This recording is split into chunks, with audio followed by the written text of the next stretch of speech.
Fireman Jim, Fire safety time! basura natin, huwag sunugin. Isang paalala para sunog sa mga kabahayan ay maiwasan. Hatid sa inyo ng programang ito.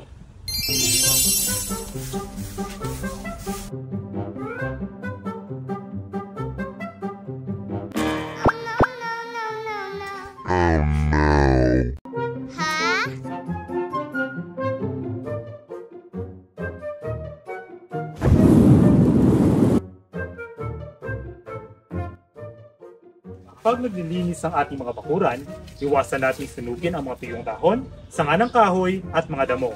Maaari itong kumalat lalo pat mas mainit na ang ating panahon ngayon. Ugaliin natin ang composting, nakatulong tayo sa kapaligiran, sunog pa ay ating naiiwasan. Ingat sa sunog, kaibigan! Fireman Jim, Fire safety time!